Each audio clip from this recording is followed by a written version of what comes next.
Hi friends, அனைவருக்கும் வணக்கம். எல்லோரும் எப்படி இருக்கீங்க ஃப்ரெண்ட்ஸ்? நல்லா இருக்கீங்களா?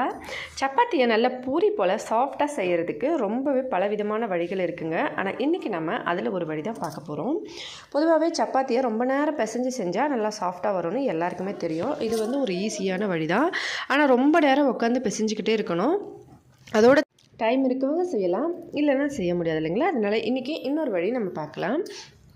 இதுக்கு வேக வச்ச உருளைக்கிழங்கு, ஒரு உருளைக்கிழங்கு இப்போ ஒரு 1/2 கிலோ மாவு பிசைகிறீங்கன்னா அந்த மாவில் இந்த வேக வச்ச உருளைக்கிழங்கு துருவிட்டு சேர்த்துட்டு நல்லா மசிச்சுக்கோங்க. அதுக்கப்புறமா அதில் சேர்த்து பிசைஞ்சு செய்யுங்க.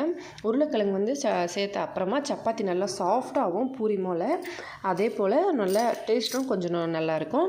ட்ரை பண்ணி பாருங்கள், ரொம்பவே பிடிக்கும் இதோட டேஸ்ட்டும் உங்களுக்கு. ட்ரை பண்ணி பார்த்துட்டு மறக்காமல் கமெண்ட்ஸில் எப்படி இருந்ததுன்னு சொல்லுங்கள்.